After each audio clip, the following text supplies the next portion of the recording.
तुझ्या शिक्षणामध्ये ना BA सायकॉलॉजी करत होतीस तू हो. आणि मग शूटिंगकडे कशी काय गेलीस? किती वर्षाची होतीस तेव्हा? ॲक्चुअली तसं बघायला गेलं तर शूटिंगमध्ये येण्याचं आयडियल एज 10 वर्ष वय वर्ष 10 नंतर आहे. पण मी वयाच्या 20व्या वर्षी गेले. सो 20व्या वर्षी.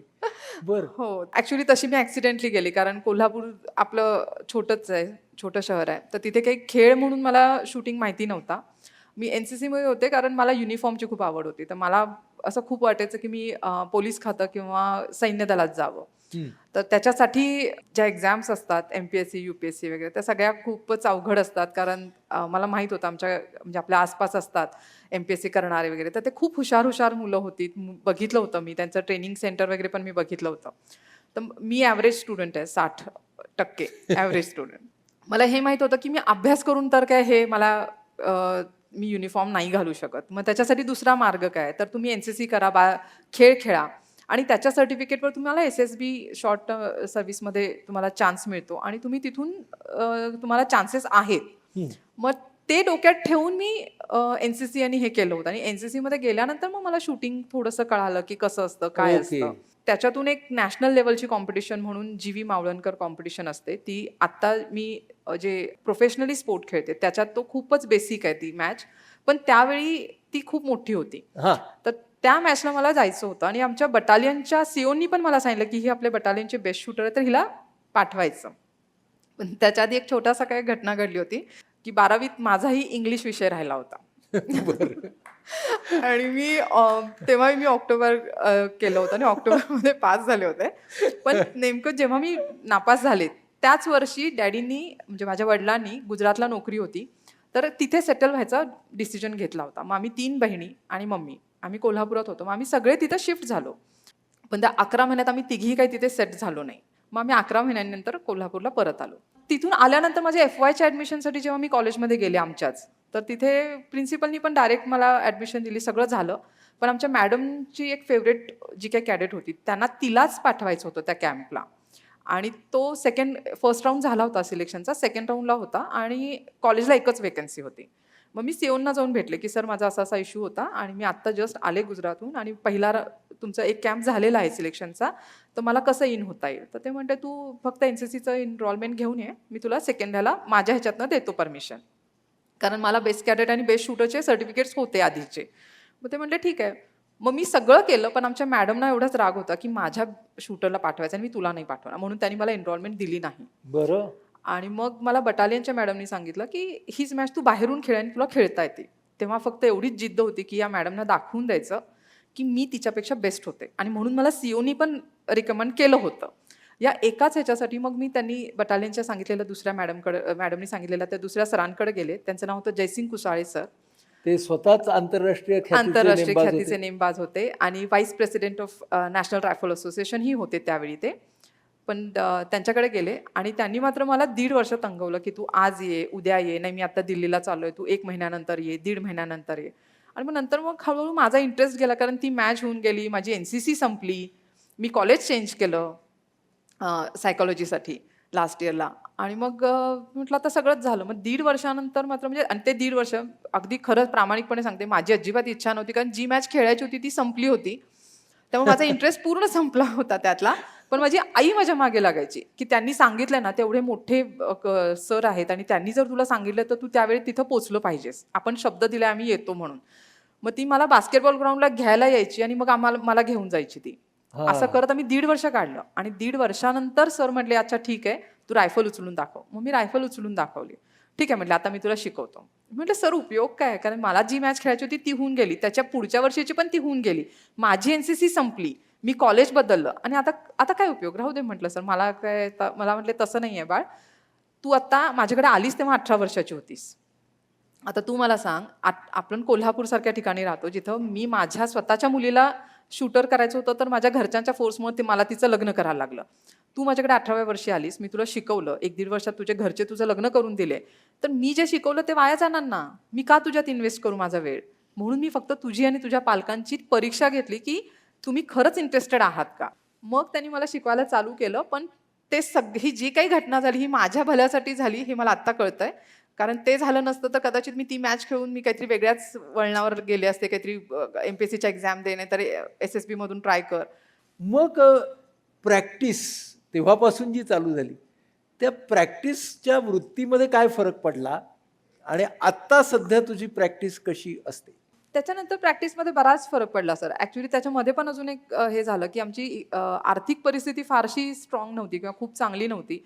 कारण वडील जेव्हा गुजरातची नोकरी सोडून आले तेव्हा त्यांनी इथे त्या कॅपॅसिटर लाईनमध्ये होते. तर त्यांनी बिझनेस करायचा प्रयत्न केला, तो लॉसमध्ये गेला आणि मग घरची कंडिशन खूप हलाखीची होती आणि आम्ही 3 बहिणी होतो. त्यामुळे जरासं खूपच कंडिशन खराब चालू होती आणि तिघी शिकणाऱ्या ह्याच्यात होतो स्टेजमध्ये. म्हणजे 2 नंबरची बहीण कुठेतरी पार्लरला थोडंसं जॉब करायची, घरी पैसे आणून द्यायची. धाकटी बहीण ग्रॅज्युएशन झालं तिला, ती BSc झाली पण तिला MSc वगैरे करायचं होतं, डॉक्टरेट काहीतरी करायचं होतं पण आर्थिक परिस्थितीमुळे तिला नाही जमलं म्हणून मग ती एका गायनिक डॉक्टरकडे जॉबला लागली मायक्रोबायोलॉजी झाल्यामुळे. असं करून त्या दोघी थोडे पैसे आणून देत होते आणि मी मात्र कॉम्पिटिशनला जाते. ते मला फार गिल्ट होतं की मी मोठी बहीण आहे आणि मी खेळायला जाते आणि माझ्यावर माझे आई-वडील सगळ्यांकडं मदत मागतात कोल्हापुरात वेगवेगळ्या व्यक्ती, संस्था आणि त्यांच्याकडनं पैसे आले की मग मी कॉम्पिटिशनला जाते आणि हे योग्य नाही आहे. मोठी बहीण म्हणून माझं कर्तव्य आहे की पहिला मी घरात पैसे दिले पाहिजेत. त्यामुळे मी खूप वेळा रडायची, मी नको म्हणायची. पण माझ्या आई-वडिलांनी आणि माझ्या बहिणीने खूप छान सपोर्ट केला बरं. आणि म्हणजे त्यात एका खेळाडूच्या मागे ना किती जणांचा हो. सपोर्ट लागतो नक्कीच, नक्कीच नाही सर. का? हां, मग? माझी एवढीच होती की मला घरात सपोर्ट करायचा आहे. मला काहीतरी जॉब करू द्या की जेणेकरून मी घरात थोडंसं माझ्याकडून काहीतरी हातभार लावू शकेन. तेव्हा माझ्या आईनी सांगितलेलं की जयसिंग कुसाळे सर वारले. पण तेव्हा त्यांनी सांगितलेलं, "मी माझ्याकडून तिला सगळं दिलंय. ती ऑलिम्पिकला जायची लेव्हलची शूटर आहे. तुम्ही काही झालं तरी मागे पडू नका."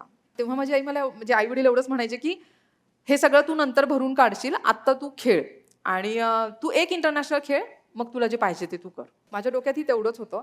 दरम्यान माझं मी BA पूर्ण केलं. MAला ॲडमिशन घेतलं. पण ॲडमिशनच्या वेळी बरोबर आमच्या एक्झामच्या वेळी माझ्या मॅचेस क्लॅश व्हायच्या आणि मी फारच हुशार विद्यार्थी असल्यामुळे अभ्यास सोडून परत खेळाकडे यायचे.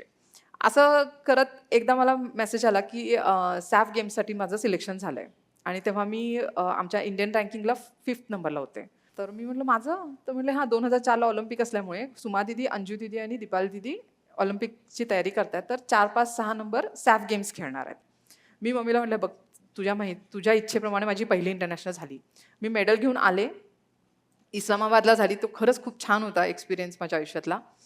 ती मॅच झाल्यानंतर मी मम्मीच्या हातात मेडल दिला आणि म्हटलं तू सांगितल्याप्रमाणे हे माझं मेडल आणि आता मला शूटिंगच्या मागे लागायचं नाही. आता मी कमवणार. आता मी काहीतरी जॉब करणार. आणि ती म्हणाली की हे बघ मला माहिती मिळाली आहे हे सॅफ गेम्स म्हणजे ह्या 8 देशातल्या मॅचेस असतात आणि हे 8 देश म्हणजे हे नेपाळ, पाकिस्तान, बांगलादेश, अफगाणिस्तान आणि ह्यात भारतच भारी आहे. त्यामुळे तुम्हाला हे मेडल नको सांगू. तुम्हाला दुसरं मेडल आणून द्यायचं इंटरनॅशनलचं आणि मग तू काय म्हणशील ते. आणि लकीली मला 2005ला लगेचच वर्ल्ड कपचा चान्स मिळाला. एशियन चॅम्पियनशिपचा चान्स मिळाला. मी टीममध्ये टॉप 3 मध्ये बसले आणि मी मॅच खेळली. एशियन चॅम्पियनशिपला जेव्हा मी फायनलला होते तेव्हा माझ्या टीममेट्स होत्या अंजू दीदी, सुमा दीदी आणि मी. आम्ही तिघीजण होतो आणि फायनलला मात्र मी एकटी सिलेक्ट झाले. फायनल खेळताना सगळं छान चालू होतं. मी 1 नंबरला होते आणि एक शॉट असा जरासा माझा लूजमध्ये गेला कारण मी फार काय म्हणतात डेडिकेटेडली वगैरे असं खेळत होते. माझ्यासाठी होतं की बाबा एक मेडल झालं की विषय संपला माझ्यासाठी. मला कमवायचं आहे. मला घरच्यांसाठी काहीतरी करायचं आहे.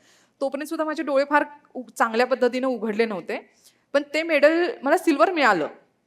एशियनचं इंडिव्हिज्युअल सिल्वर, टीम गोल्ड घेतलं. पण ते घेऊन जेव्हा मी बाहेर आले ना, जस्ट रायफल ठेवून बाहेर आले, तेव्हा मला अंजू दीदींचं एक वाक्य खूप चांगलं आठवतंय. त्या मला म्हटल्या की तेजू काय गं हे? एवढं छान गोल्ड मेडल तुझ्या समोर आणून ठेवलेलं आणि तू मला म्हटलीस मला नको तिला द्या म्हणून. तू चायनीजला काय दिलीस? चायनीजला? स्वतःचा झेंडा आपला तिथं मस्त तिरंगा फडकणार होता. तू कसलं ग घालवलीस? ते मला इतकं हर्ट झालं होतं की माझा तिरंगा माझ्यामुळे गेला. हे फिलिंग मला परत आयुष्यात नको होतं. त्याच्यानंतर मग मात्र मी कुणी मला सांगितलं शूटिंग सोड तर म्हणजे मी लग्नसुद्धा 3 वर्ष माझं पुढं गेलं का तर मला स्थळ आली ती अशीच आली की जे काही आधी केलं तर ठीक आहे. ह्याच्या पुढे तुला घरी थांबायला लागेल. ह्या एका वाक्यासाठी मी सोडलं की मी माझ्या आयुष्यात मी शूटिंग सोडू शकत नाही. मी माझ्या तिरंग्यासाठी करण्याचं माझं जे काम आहे, माझा जो पार्ट आहे तो मी कधीच सोडू शकत नाही. एक शूटर म्हणून मी पूर्णपणे जन्माला आले की आता मी माझं शूटिंग आणि माझा तिरंगा मी नाही सोडू शकत. वा वा, क्या बात, क्या बात. किती सुंदर प्रवास आहे. म्हणजे आता तो पाहताना सुंदर या अर्थानं की आम्हाला त्याच्यातून खूप शिकायला मिळते.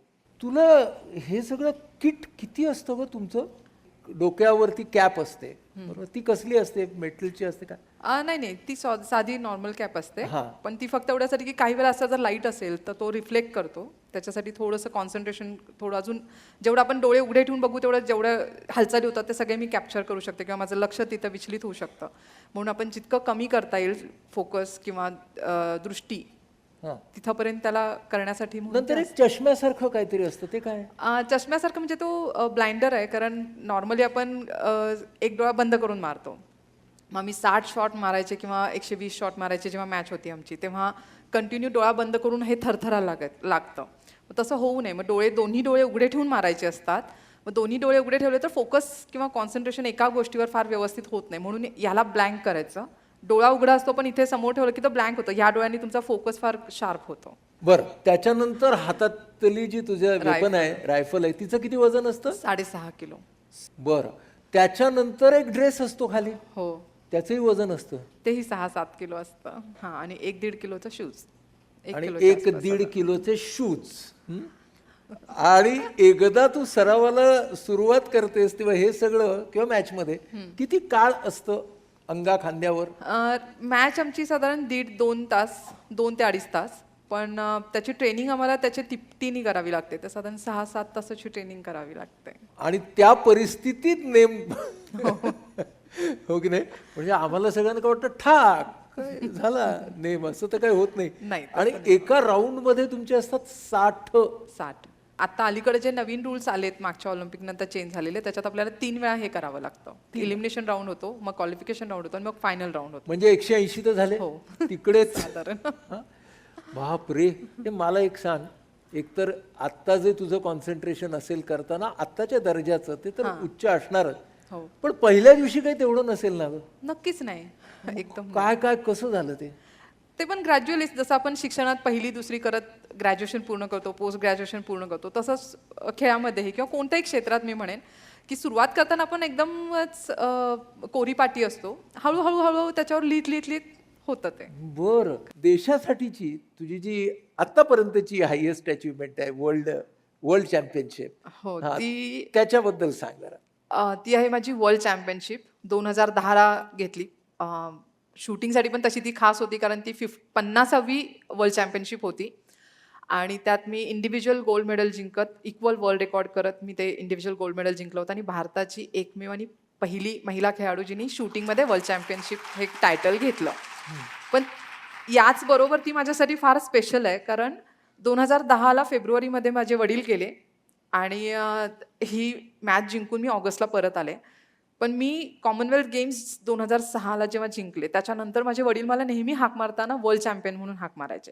आणि मी त्यांना खूप वेळा सांगितलेलं की जेव्हा आपल्याला माहीत नसतं एखादी गोष्ट तेव्हा म्हणणं ठीक आहे, पण जेव्हा आपल्याला माहिती आहे की वर्ल्ड चॅम्पियन काय आहे आणि कॉमनवेल्थ काय आहे, तर तुम्ही मला वर्ल्ड चॅम्पियन नका म्हणू, मी कॉमनवेल्थ जिंकले, मी वर्ल्ड चॅम्पियन जिंकेन तेव्हा तुम्ही मला म्हणा. आणि त्यामुळे माझ्यासाठी ते खूप स्पेशल होतं की ते गेल्यानंतर कसं ना, पण मी ते जिंकलं आणि त्यांच्यासाठी ते करू शकले. क्या बात आहे. मला सांग, एवढ्या जेव्हा लेव्हलची कॉम्पिटिशन असते, ह्या जागतिक दर्जाची, तेव्हा टेन्शनचं तू काय करते? नाही, तेव्हा खूप प्रेशर असतं, टेन्शन असतं, पण तेव्हा फक्त एवढंच, त्याची ट्रेनिंग, तीच ट्रेनिंग मी रोज करते, कारण 10 कसा मारायचा किंवा सेंटरला कसं हिट करायचं हे बऱ्यापैकी एका लेवलला गेल्यानंतर सगळ्यांना माहिती होतं. फरक फक्त प्रत्येक शूटरमध्ये एवढाच असतो की ते स्वतःच्या माइंडवर कसा कंट्रोल करतात, आणि तो हाच असतो. आणि त्याचीच ट्रेनिंग मी खूप जास्त करते की मला माझ्या कामावर लक्ष द्यायचं आहे. आत्ता ह्या क्षणी मी इथे आहे, तर इथे माझं काय काम आहे आणि ते मला आनंद घेऊन करायचं, ते एन्जॉय करत जर केलं तर मला ते जे पाहिजे ते मिळतं. हा, मी तुला आता असं सांगतो, तू डोळ्यासमोर आण की तू रायफल उचलते आहेस, आणि तिथपासून ट्रिगर ओढते आहेस, ह्याच्यामध्ये तू काय काय करतेस, तो प्रोसेस सांग ना आम्हाला. तो अगदीच टेक्निकल झाला.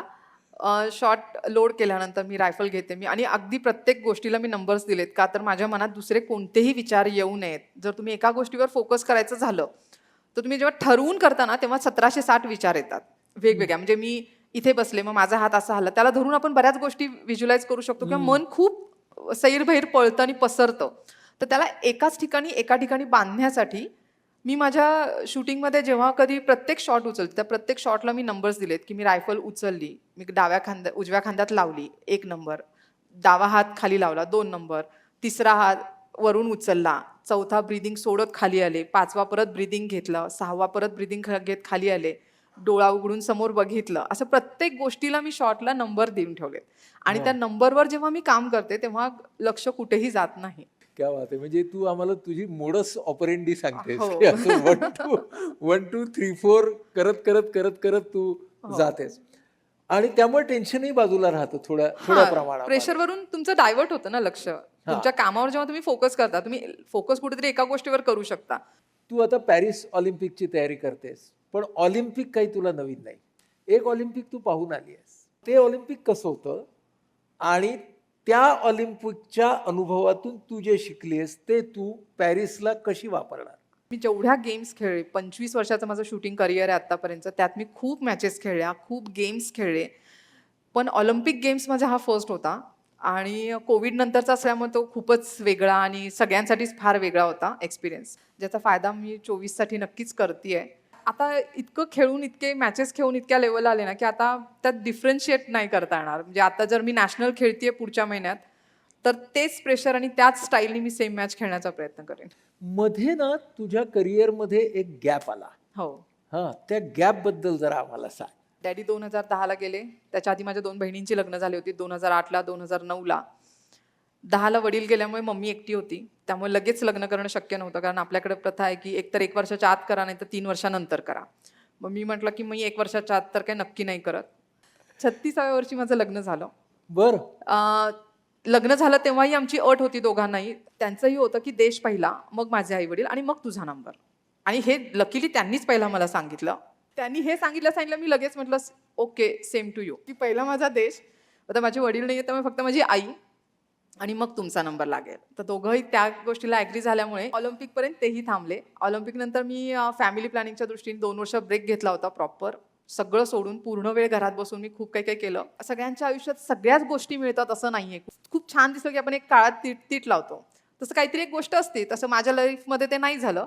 त्यामुळे मग मी परत शूटिंगकडे चालू केलं. तसंही ठरलंच होतं, झालं असतं तरी आणि नसतं झालं तरी.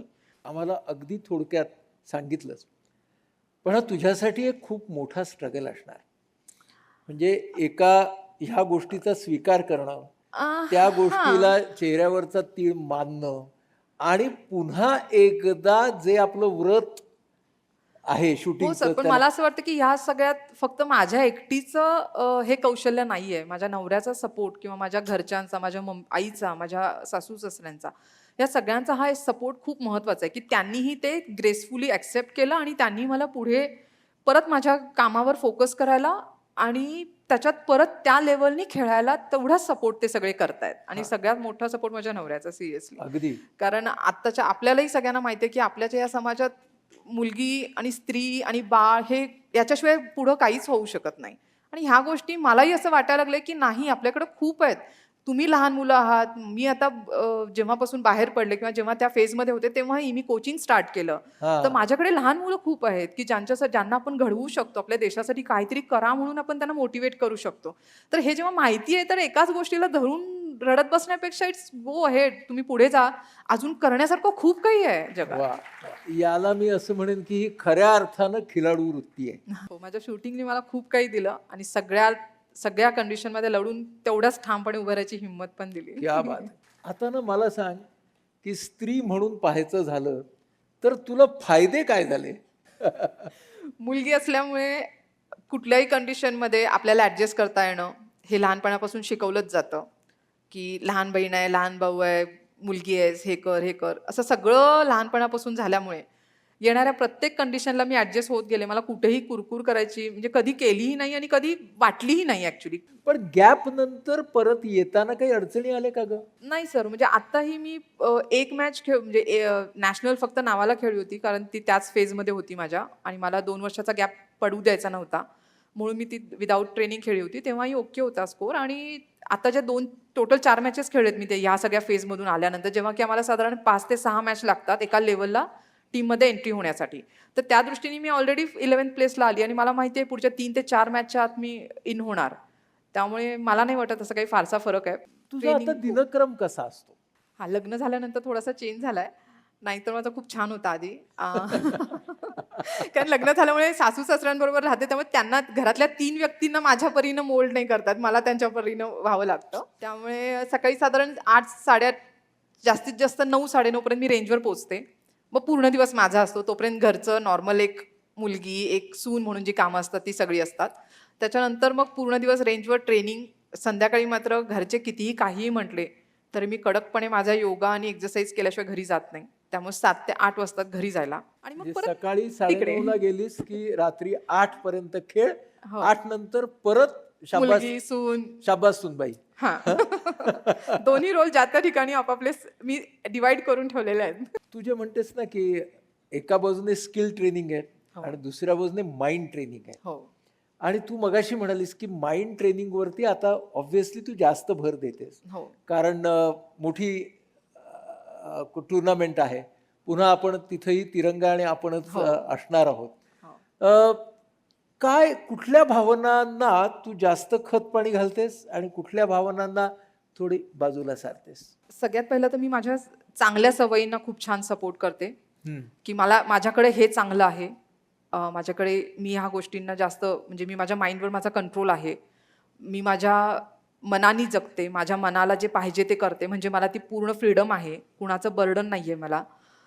आणि मग मी जे करते ते एक चांगला 10 मारण्यासाठी 25 वर्ष तू हेच करतेयस. तर एक चांगला 10 मारण्यासाठी काय काय लागतं, कुठल्या मसल्सवर तुला काम करावं लागतं हे तुला माहिती आहे आणि ते तू करू शकतेस. त्याच्यावर तुझा कंट्रोल आहे. बस त्या क्षणी तुला एवढंच करायचं आहे. हे सगळे पॉझिटिव्ह थॉट्स झाले.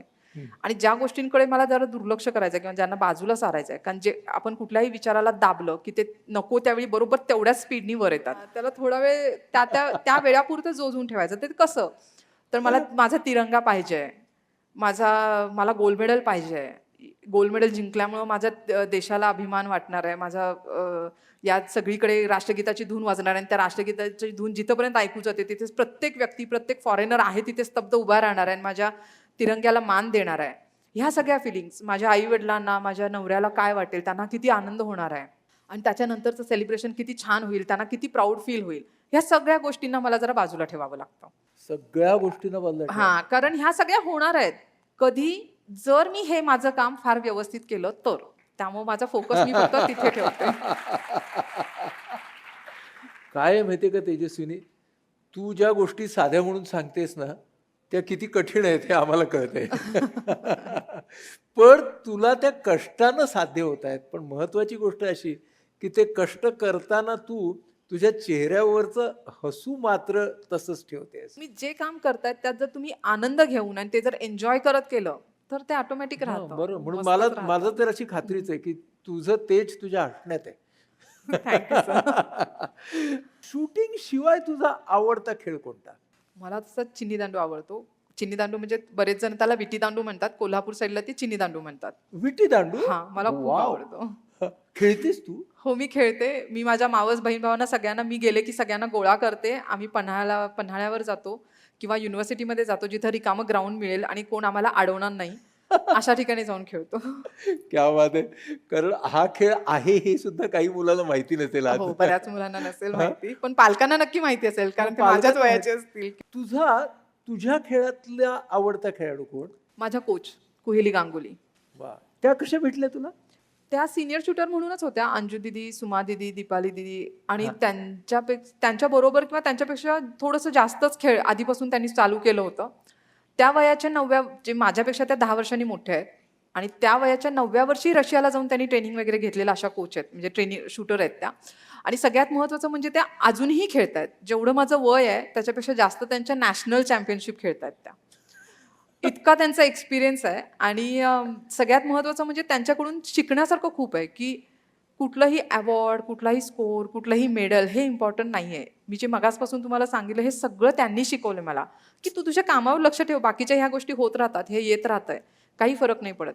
2008ला मी ॲक्च्युली ऑफिशियली त्यांच्याकडे कोचिंगला गेले, पण त्याच्या आधीपासून मी त्यांना ओळखत होते आणि खूप चांगल्या मैत्रीण म्हणून पण त्या आहेत माझ्या. 2006ला कॉमनवेल्थ गेम्समध्ये मला 2 गोल्ड मिळाले, एक टीम आणि एक इंडिव्हिज्युअल. त्या 2 मेडलवर मला ॲक्च्युली अर्जुन अवॉर्ड मिळायला पाहिजे होता 2007चा, जो मिळाला. जिनं गोल्ड आणि सिल्वर घेतलं, म्हणजे टीम गोल्ड घेतलं माझ्याबरोबर आणि इंडिव्हिज्युअल सिल्वर जिनं घेतलं तिला मिळाला अर्जुन अवॉर्ड. जर तो मला तेव्हा मिळाला असता ॲज पर रूल किंवा ॲज पर इथिक्स, तर मला 2010च्या मेडलला खेलरत्न मिळाला असता. पण हे सगळं मी शांतीनं घेऊ शकले किंवा ते जे काही पॉलिटिक्स होतं ते सगळं पचवून मी माझ्या खेळाला, मी माझ्या पॅशनला जपू शकले, हे सगळं माझ्या कोचमुळे, त्यांचे विचार. आणि सगळ्यात मोठी गोष्ट म्हणजे 2010ला जेव्हा माझे वडील गेले फेब्रुवारीमध्ये, तेव्हा ते हॉस्पिटलाइज होते आणि मी कॉमनवेल्थ चॅम्पियनशिप खेळायला दिल्लीमध्ये होते. त्या वर्षीची कॉमनवेल्थ चॅम्पियनशिप आणि कॉमनवेल्थ गेम्स आपले दिल्लीमध्ये झाले होते. द गेम्सचा एक छोटा पार्ट म्हणून चॅम्पियनशिप असते, जिथं सगळं व्यवस्थित आहे, ओके आहे असं बघण्यासाठी, आणि तिथेही आपल्या टीम्स पार्टिसिपेट करतात. मी तिथे मॅच खेळत असताना, म्हणजे अजून एक मॅच झाली होती, दुसरी व्हायची होती. एक मॅच झाली आणि मला निरोप आला की वडील गेलेत, आणि माझी चौथ्या दिवशी माझी मॅच होती पुढची. मी तिथेच म्हणजे निरोप आल्याला साहजिक जे नॅचरल रिॲक्शन आहे, मी खूप रडले. माझ्या कोच, माझे दुसरे जे कलिग्स होते जे आत्ता नॅशनल कोच आणि हाय परफॉर्मन्स कोचेस आहेत, समरेश जंग वगैरे, गगन नारंग, हे सगळे माझ्या सोबत होते. या सगळ्यांनी मला येऊन माझं सांत्वन केलं. मला त्यांनी सांगितलं की मी लगेच तिकीट बुक करतो वगैरे, सगळ्यांनी केलं हे. मग माझ्या कोचनी मला फक्त एवढंच सांगितलं की तेजू, तू विचार कर, तू जर आत्ता इथून गेलीस तर आपण होस्ट करतोय आणि आपली टीम रिप्रेझेंट करणार नाही. तू एकटी बाहेर पडल्यामुळे तुझी टीम रिप्रेझेंट करणार नाही, ज्याच्यात आपण डॉमिनेट करतो. तर हे आपल्यासाठी, आपल्या देशासाठी योग्य नाही आहे. मी तुझ्या जागी असते तर मी पण गेले असते, पण मी कोच म्हणून तुला सल्ला देईन की तू ही मॅच खेळून गेलं पाहिजे.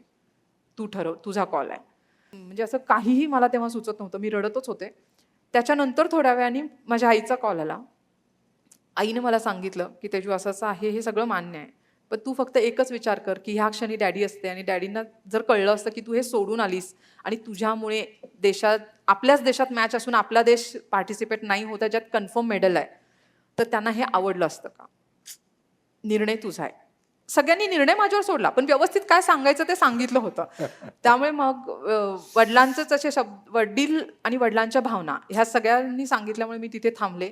नाही, मेडल नाही मिळू शकलं मला, कारण ती माझी मानसिकताच नव्हती. पण 3 दिवस तिथं थांबणं माझ्यासाठी फार मोठी गोष्ट होती, कारण डॅडींनी बॉडी डोनेट केली होती आणि त्यांनी मला 4 दिवसानंतर मी गेले तेव्हा त्यांनी मला त्याचं दर्शन दिलं. पण मुद्दा हा की तो क्षण तेवढा टफली तिथे थांबून देशासाठी हे करणं गरजेचं आहे आणि हे किती महत्त्वाचं आहे, हे सगळं मला माझ्या कोचनी शिकवलं, सांगितलं. क्या बात, त्यामुळे मला माझ्या कोचसारखंच व्हायला आवडेल. क्या बात आहे, क्या बात आहे. मगाशी तू म्हणालीस की आता तूही कोच झाली आहेस, हो. तर म्हणजे तू कशी कोच होणार ते आम्हाला कळलं. हा, कारण जे आपल्याला आपले गुरु देतात हो, तेच आपण पुढे देतो. पुढे नेत असतो, नाही का? मी बरेच वेळा माझ्या लहान मुलांबरोबरचे जे काही गप्पा टप्पा असतात त्यात मी हे सांगते की खाच खळग्यांचा प्रवास, चढ उतार. मला तुम्ही सांगा, तुम्ही पिक्चर किंवा सिरियल्समध्ये बघितलंच असेल की मेडिकल लँग्वेजमध्ये बोलतात तसं, की एखादा पेशंट जर झोपला आहे, बेडवर ठेवलं, तर त्याच्या शेजारी मशीन्स असतात. त्या मशीन्समध्ये सरळ लाईन आली की सगळे आ ऊ करायला लागतात. त्या सरळ रेषेचा अर्थ काय झाला? संपलं. तेच जरा परत, अरे नाही, धाकधूक चालू झाली, काहीतरी ग्राफ चालू झाला. म्हणजे काय, की जर तुमच्या आयुष्यात चढ उतार असतील ना, तरच त्याची मजा येते आणि ह्या यशाला सुद्धा एक मजा येते. त्यामुळे ना सरळवाला लाईफ तुम्ही कधी घेऊच नका, आलं तरी नका म्हणा, नकोच म्हणा. खाच खळग्यांचं जरा चढ उतार असलं ना, की त्याची मजा वेगळी असते आनंद घेण्यासाठीची. क्या बात आहे, क्या बात. वेगळाच प्रश्न की तुला खायला काय काय आवडतं? खायला मला सगळं भारतीय सगळं आवडतं. अगदी मिसळपाव, वडा, त्याच्यावर सुद्धा मी राहू शकते. हो ना? इतकं सगळं आवडतं. हा, म्हणजे काय, आम्हाला नाहीतर वाटतं की तू फारच पथ्य पाणी वगैरे. नाही, शूटिंगमध्ये मुलांना, तुमच्यासाठी सगळ्यांना सांगते, शूटिंगमध्ये हा एक खूप चांगला फायदा आहे खेळ म्हणून, की बाकी सगळ्या खेळांना ना काही ना काही पथ्य किंवा हे खावा, ते खावा, ते खाऊ नका असं असतं. शूटिंगमध्ये काही नाही, तुम्हाला पाहिजे ते आणि पाहिजे तेवढं खाऊ शकता. अट एवढीच की जेवढे कॅलरीज घ्याल तेवढे बर्न करून या, वजन तेवढंच ठेवायचं. ह्या सगळ्यामध्ये तू सिनेमा वगैरे पाहतेस का? मला आवडतात, पण खरं तेवढा निवांत वेळ मिळत नाही. हो, आता अलीकडे किंवा पलीकडे पाहिलेला सिनेमा कोणता? अगदी शेवटचा बघितला तर शेर शिवराज.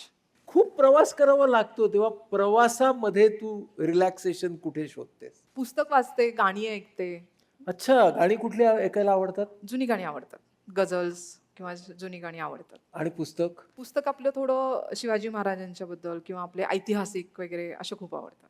वा वा. आणि मी जर तुला आता विचारलं की अजून 2 वर्षानंतरची तेजस्विनी तू कशी पाहतेस? अजून थोडी मॅच्युअर, अजून थोडी चांगली शूटर आणि तिचे खूप चांगले शूटर्स असतील जे नॅशनल इंटरनॅशनल लेवलला खेळत असतील. गोष्ट फार महत्वाची आहे की ती जेव्हा म्हणते की मी अधिक चांगली शूटर असेल, त्यामध्येच आपण सगळ्यांनी समजून घ्यायचंय की ऑलिम्पिकमध्ये तिचा परफॉर्मन्स काय असणार आहे. मला वाटतं त्या परफॉर्मन्ससाठी जो परफॉर्मन्स तेजस्विनी मधल्या तेजाला एक नवीन उजाळा देणार आहे. तेजस्विनी, आमच्या सगळ्यांच्या शुभेच्छा तुझ्याकडे थँक्यू आहेत. सर. थँक्यू.